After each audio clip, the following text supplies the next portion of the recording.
So, where I would like to start is actually on the topic of clutter. And clutter is not just the stuff, it's also anything or any thought or any feeling or any action that gets between where we are and where we want to be. And so, what I am wondering is what was the clutter in your life? What was weighing you down? What was blocking you from really becoming the person you are today? Oh my gosh, that's such a great question. It's a loaded question, but I love it because it's all the things that I think people probably don't think about when they hear the word clutter. So there's more than just physical stuff clutter that I know you teach about so amazingly, but there's mental clutter. There's all the subconscious beliefs, the limiting beliefs, the stories, the patterns, the paradigms that are heavy, that weigh on us. And so, just to put things into perspective, when you say where you were versus where you are today, for our listeners who don't know, just to give a few examples, one is I went from the mental clutter of being a penniless professional dancer. Who's ever heard the saying starving artist, right? So that's a paradigm. And it's true for a lot of artists, but not for all of them. There are quite a few very abundant artists, but I was carrying the weight or the clutter of that limiting paradigm. Today, I do run a multi-million-dollar entrepreneurial business that no one handed me, that was built from zero, from ground zero to what you see today. And it required clearing that clutter. That's just one example. Another one that's super important to the work I do today in the world was the clutter of feeling like I wasn't enough. And that most importantly, as a professional dancer, my body wasn't enough. I was never thin enough, tall enough. My legs were not long enough, not flexible enough. And so for my 20s and really my early 30s, there was this constant fight, this battle with my body to shrink myself. And on the contrary, today, my mission is to help women expand and shine their light and speak their truth and stand in their power. And that starts with loving the body that they're in today. And that's probably one of my greatest transformations, is going from a body abuser and the amount of time and mental clutter. Like, I would wake up thinking about food, thinking about calories, thinking about just what it was going to require of me energetically today to try to fit a specific mold. And I'm totally free from that now. Food and movement are tools, certainly, that help me live my mission, but it's no longer about trying to burn a certain amount of calories. It's so freeing to clear that clutter. So freeing. And what would you say about the societal messaging in terms of clutter? Because there's so much out there, right? Telling us that we should look a certain way. And did that Yeah. impact you too? Oh my gosh. Well, so where does this clutter come from? It comes from culture, right? Depending on the culture that you were raised in. I have a friend who grew up in Europe, and she just doesn't have the body stuff that I have, that I was raised with, you know what I mean? Not necessarily in my family per se, but the things around. Like, my brothers had, and God bless them, there's no blame here, but Sports Illustrated back in the 90s was very much not what you see today. There's different curvy, different sized women now, in different, all kinds of, beauty diversity now, that just didn't exist when I was a young woman and when I was being shaped by commercials, by magazines, by the radio, and just by what people said. There were lots of comments. I'll never forget being in dance school. So I moved to New York City to pursue professional dance. And I'm walking down the hallway in my black leotard, in my pink tights, in my little ballet slippers, in my ballet class, and I get handed an envelope. And I walk in, and all the girls are sitting in there, and we're all opening our envelopes, and it's our grades for that semester. And one of the grades that we are graded on is our body. I had no idea I was going to be graded on my body size, shape, form, and I got a C. Now, I I know it sounds silly, but at the time, this young woman who is trying to measure up, trying to fit in, we're taught through school that our grade determines our future, determines our success in life. So if we get A's and B's, we'll do well. If we get anything lower than a B, that we'll probably end up being a failure. So for me to feel healthy in my body and relatively really good at that time, and then to see other girls sitting next to me that were no more talented, no more, you know, brave, no more hardworking than I was, get A's for their quote unquote bodies. And for me to be given a C, that was one of the things. Those experiences shape the inner clutter, that inner picture that we're trying so hard to work towards. Absolutely. My goodness, that must have felt like a kick to the gut when you saw that. I mean, just, I bet you've healed, you've moved beyond that, but I bet you can still feel that sensation when you saw that grade. Absolutely. Absolutely. Yeah. Yeah, for many years, I wasn't conscious of it. I didn't even remember the memory until I started to do some of the deeper healing work, some of the somatic healing, which is an embodied form of healing, because those memories don't just live in our mind.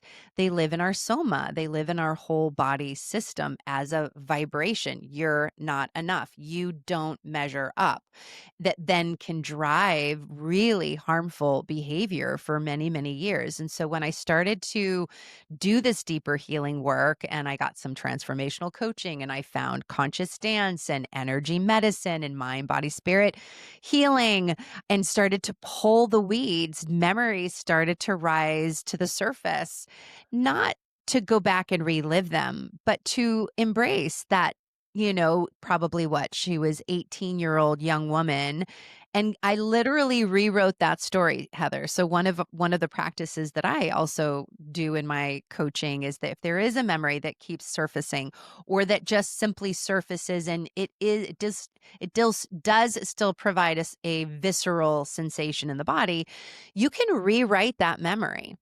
Maybe you didn't know that. Maybe some of you do know that. But I literally wrote out the disempowering story, the way I lived it and what it felt like and how it felt like a kick in the gut and how it literally stayed with me for, basically until I left that school and that class. Like it just never felt really great energetically being in that space. And it actually drove me to lose 10 pounds and all kinds of, behaviors. Right. So then I burned it. I went outside, put it in a little fire burning chimney thing, you know what I mean? And just sent it out into the universe. And I just forgave the teacher. If the teacher had known better, the teacher would have done better. If the university had known better, they would have done better. They were doing the very best they knew how at the time. I would imagine they don't do that anymore. I hope to God, that they probably don't. That was 30 years ago. It was a long time ago. And today, now, so I wrote the story the way I would have loved to have lived it, where I'm walking down the hall and I get handed a piece of paper and I open up a piece of paper and I get, E for exceptional. You're an exceptional human. You have exceptional energy. You're hardworking. You're determined. You're growing. You're improving. You are enough. You are beautiful just as you are and strong and healthy. And strength and health is the most important thing to be successful in this career, not fitting a certain size or shape or being a certain number on the scale. And I read that over and over again until it was really ingrained in my soma, in my nervous system, and my memory bank. It's like planting a new seed in place of the old weed and then just nurturing it with love, with light, with water. And now I can think about that story and tell it without it impacting my body anymore. And that's the goal, is that clutter, that energetic clutter no longer lives in my body. And I know you teach this and I do that, for me as a health and wellness expert and transformational coach in this space, over and over and over again, I see a direct link between particularly women that I work with, men too as well, but I work with a lot of women their weight and their protective mechanism that is the excess weight and their physical space around them, the clutter in their home, and the two go hand in hand. And so, as you do this deeper, you think, oh, clutter clearing in my physical space is just about making it happen and throwing stuff away or giving stuff away and just clearing it.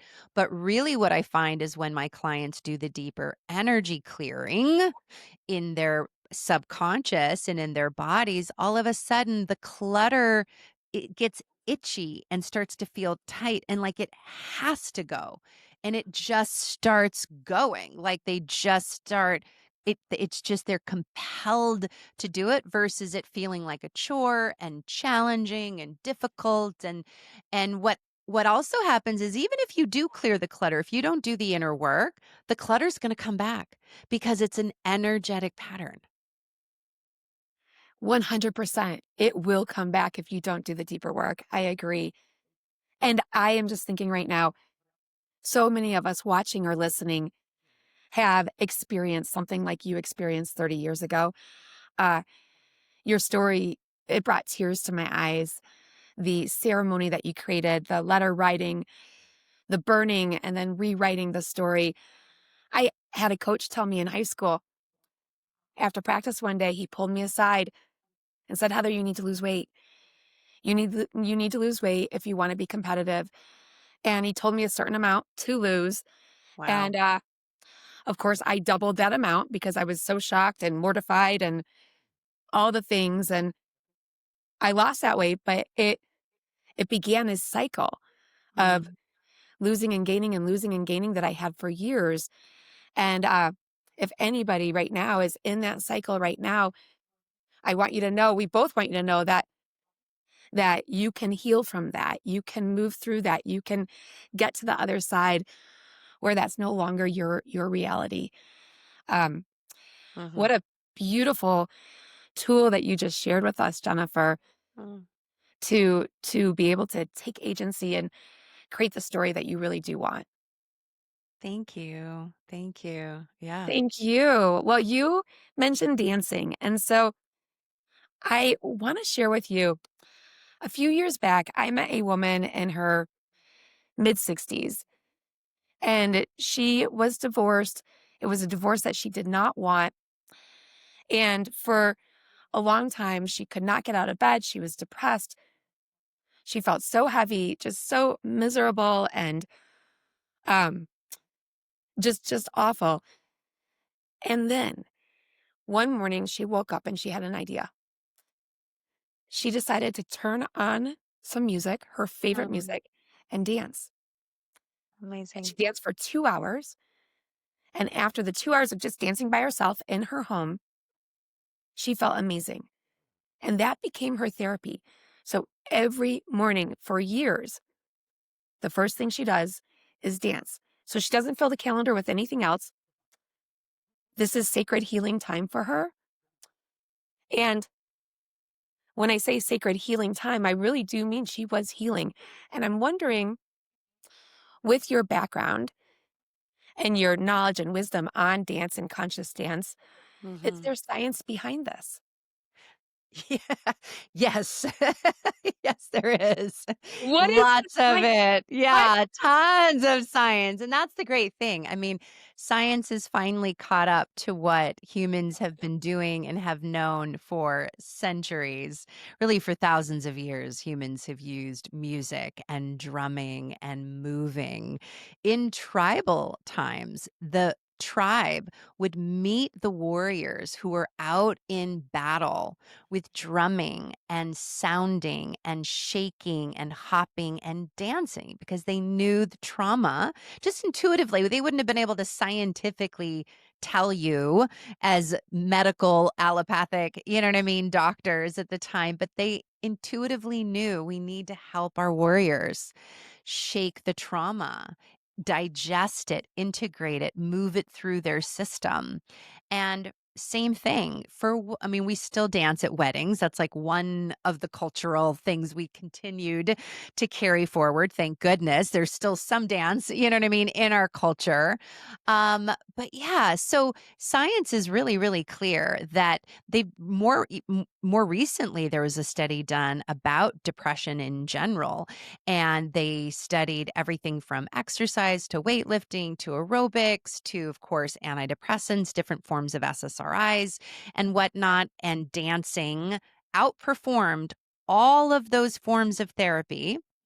Head and shoulders, just dance, what you're talking about. Just this, way of moving the body, allowing the body to be the sacred medicine. So the New England Journal of Medicine did a 21-year study where they studied people suffering from Alzheimer's and dementia. And they also studied all forms of movement and exercise, and dancing increased mental acuity by 76% and decreased Alzheimer's and dementia. I mean, there's no other therapy on the face of the planet that can claim those kinds of results. This is 21 years worth of data. I mean, it's powerful. The other studies show that dance alone, just even a few minutes, my friend. So this woman I know danced for 2 hours. Let's just talk about 3 minutes. One song. The average song is 3.5. Some songs run longer, but just 3 minutes of dancing activates your happy hormones, dopamine, oxytocin, serotonin, and endorphins in the most powerful way. We're wired for this. Now, some of you might be thinking, well, I don't dance. I can't dance. I have two left feet. I feel super awkward in my body. Here's what's beautiful. That's clutter. That's a programming. That's something that you picked up along the way that isn't your true nature. Have you ever seen a 3-year-old at a park concert say, "Mom, I have two left feet. Mom, I don't like to dance." Oh, no, no, to their little girlfriend that's coming and wanting to twirl and spin and roll around on the grass. You don't see children talking that way. It's because we're wired to move rhythmically to the sound of music. And later in life, we learn, oh, there's a right or a wrong way. That's technique. That's not what we're talking about. We're talking about letting yourself, like, if you want to and you need to, first close the blinds. No one needs to see. Be in your space. Close the door. Throw on a song. Let yourself feel awkward and silly and quirky at first. And what you will find will happen is the true you gets unlocked and unleashed. There's this freedom of self that is so powerful, and you connect with your true essence and your soul, and it's just the most liberating thing. The thing that so many people tell me when they come to a TranscenDance class, especially the ones that feel the most awkward in their body, is within maybe 10 or 15 minutes, right? It takes a minute to move all the way from the left brain to the more right creative brain where we're not in our logical, critical mind.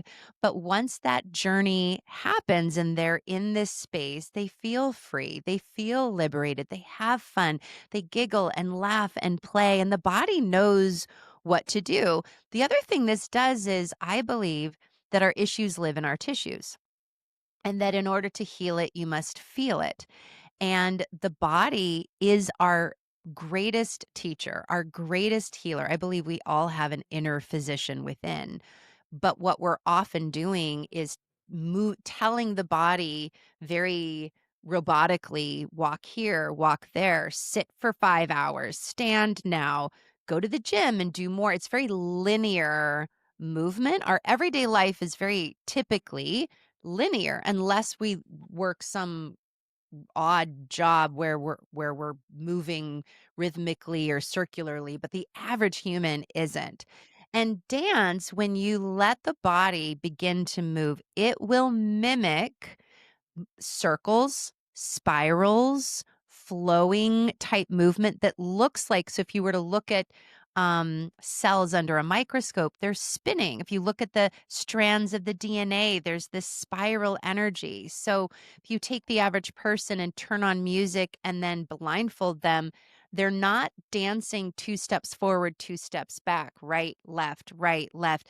They get into this like almost like they're underwater, this three-dimensional fluid flowing movement, because that's the way our body's energy patterns. I believe we're energy beings, which by the way is scientifically proven. It's not a belief anymore. It's science, it's real science. We are quantum energy and we are dancing filaments of light, even if we can't physically say it with our eyes.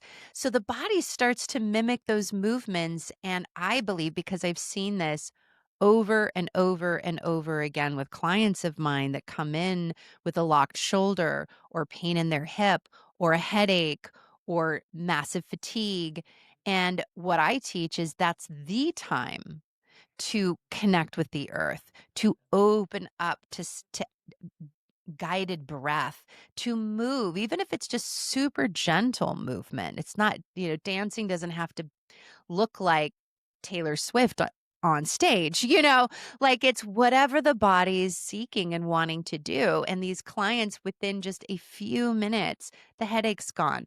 The locked shoulder, by the way, one of my favorite stories is when early on, I'm in my mid 20s. So, I mean, I came into this work early. It was my 50-hour labor with my daughter that taught me very quickly that I was in my head and I was in controlling struggle, real abuse with my body. And I was like, okay, this isn't going to work. And then over the next 4 years, I went into a deep healing and I healed the trauma of my birth through this practice of conscious dance. And it was really in this 4 year period of time that it found me. And then the early stages of what is today TranscenDance and the 10 stages of TranscenDance were born. And I was teaching at a conference. I have a thought leader mother who's the founder of our institute. Her name's Mary Morrissey. And she, for many years, was the president of the Association of Global New Thought Ministry. And this was a large conference with about 1,000 people. And I was coordinating all the mind, body, spirit classes. They didn't really have a lot of that back then, but I was like in my mother's ear going, oh my God, oh my God, oh my God, oh my God. You have to bring this to all these people. You guys sit all day in these very spiritual, heady conferences. We've got to get these people moving. So I'll coordinate it all, but we have to do this. And so I brought in all these different teachers from all over the world. And I, of course, threw myself in the mix. And so I'm teaching my first class of like 100 people. It felt like the biggest thing I'd ever done. And this woman runs up to me with a locked shoulder. She's in excruciating pain. She's like, it's been 9 months. I haven't been able to sleep. I can't lift my hand above my arm. Like I can't function. And I love to dance. And I really, really feel called and want to take your class, but I don't think I can. And so I just proceeded to just share from my heart. And I let her know what I know about the body's healing. I said, what if you just let your body move in the ways that it feels pleasurable to move? What if you just breathe? What if you just let the music move through you? What if, just do what you can? Like, this is a safe space. There's no right or wrong way. Definitely don't move to the degree that it's going to hurt, and let's just see what happens.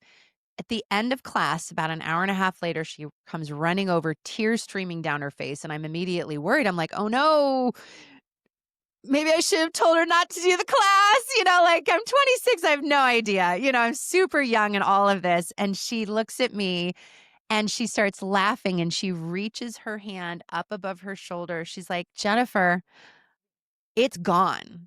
The pain is gone. I've been to every chiropractor, orthopedic doctor, like 5 doctors, like 6 this, 7 that. Like she names like all the people she's been to that haven't been able to help her, and the healing lived within her.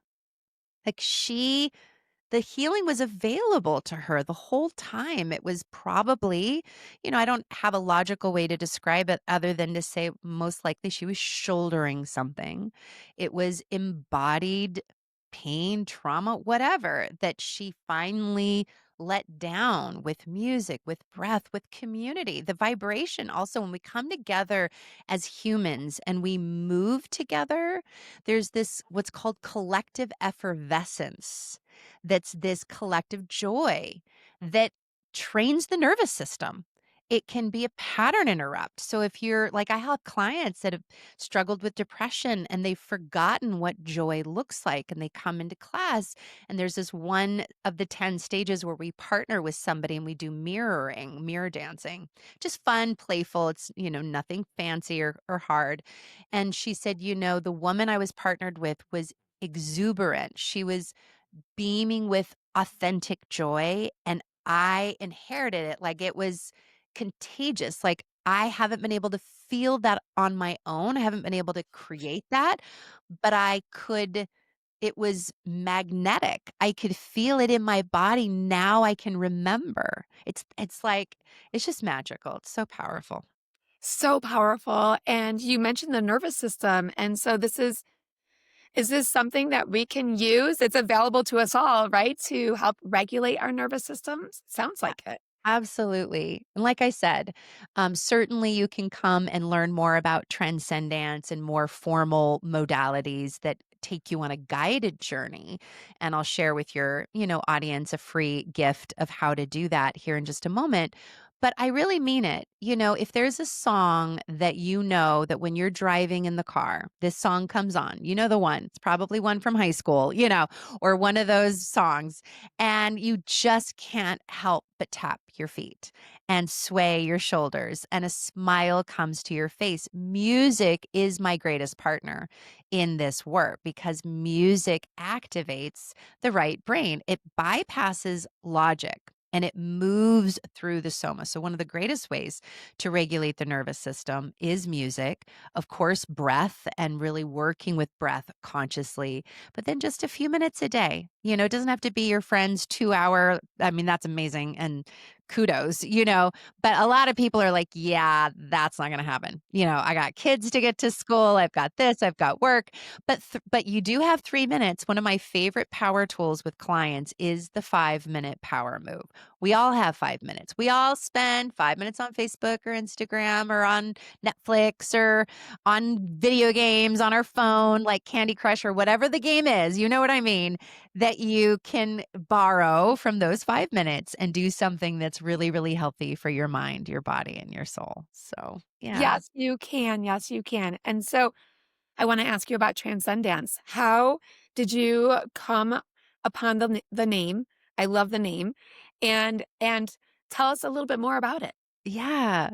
So, how did I come across the name?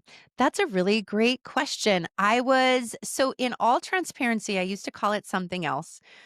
And then another woman had something similar and she asked that I not. She had it trademarked. So I was like, okay, I won't use that. And then I was just calling it movement in dance as a transformational healing tool. It was like a really, really long name, like just here's what it is, you know? And that's the greatest thing about that is if anybody's out there launching a new work, it really doesn't matter what you call it. You'll probably take it through 5 different names before you land on the thing. I had a woman come to one of our conferences when I was calling it the long drawn out thing, and fell in love with it. And she runs a school in Michigan. It's a massage school that her mother founded, and she has a year-long track for the school. And she wanted me to come and train her trainers so that the movement and the embodiment module of that year would include Transcendence. And I hadn't launched a certification yet. And quite honestly, that's what drove me to like, okay, I gotta like finally like choose a real, like brand name and really trademark it and the whole thing because it's going to be now certified out in the world for other people. And it was really spirit. There was just this one day where it's really all about transcending, the lower vibrations and the lower emotions into a higher vibration energy of love and vitality and aliveness and gratitude and abundance. And it's a tool to tune the instrument. Our bodies are like, if you think about a guitarist, they don't just pick up the guitar and start playing. What do? They tune it to play beautiful music. Our bodies like that. We unconsciously pick up energy from our neighbors, our partners, our clients, the world, and we carry that heaviness around. So to have a tool that we can use where we work with music, we work with breath, we work with our minds and visualization and empowering thoughts and feelings through specific movement patterns to live as our most in love with ourselves and the world, full of joy, full of gratitude selves. So there's 10 beautiful stages that you can come and do. I love to give a free taste of it, the free gift for your beautiful audience, if it's okay to give it to them, Yep, is if they absolutely. they just would go to bti.com/dance and type in the coupon code free class. So everybody in your community can get a free, experience of it. Cause I will say it is really therapeutic to just come and be guided, and just because we give, especially women, right? We're giving, giving, giving, giving to everybody else. So just to come and really fill up your cup and recharge your battery, it's like taking your phone and plugging it onto a battery station. That's the way I feel at the end of class. I feel like I've had a chiropractic adjustment, an energy healing session, a life coaching session, a conversation with God, a reconnection to my vision, clarity if I'm having questions or unsurety about my life. Like I'm just on point. I'm ready to go. And I feel full of energy and vitality. So, I want all of the listeners and the viewers to know I have done Jennifer's class and I felt euphoric. I mm, just happy tears. I just felt so whole and complete after doing your class. And mm, I worked through a lot of pain. There was a lot of healing that happened in that class for me personally. And so I'm so glad, I'm so grateful that you're giving this free class to this community, to our community. And I have one more question for you. yep. In life, we can go light or heavy, regardless of the circumstance. And I love talking about the lighter path. So, to you, for you, what does the lighter path look like? What does that mean to you? Such a great question. It really means regardless of circumstances, situations, or conditions. I could have an illness, I could have an injury, there could be a problem in my community, something massive and quote unquote heavy or dark going on in the world. And I have agency. I get to decide and choose, not sugarcoat it, not stick my head in the sand, not deny it.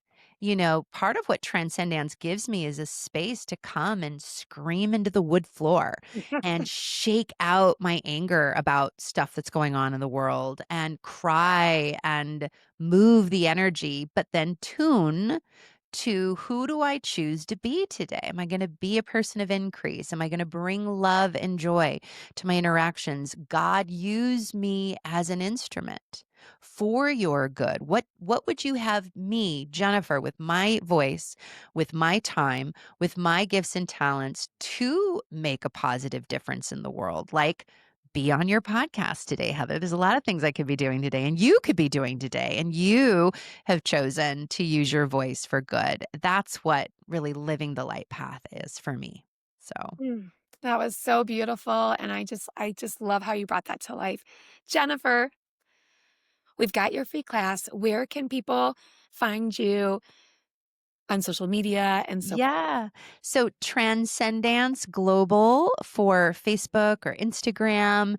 And for just more information about TranscenDance, you can just go to bti.com/dance. Thank you for having me, Heather. Thank you Yeah. for being here. I want you to know I feel lighter right now than I did at the beginning of the call. You are such a gift, such a light. Thank you so much for being here. Oh, it's such a pleasure. Thank you again. Thanks for watching. If this resonated with you, give us a like and share with friends who could use some lightness. Don't forget to follow our page for daily doses of living lighter. And remember, if it feels light, it's right.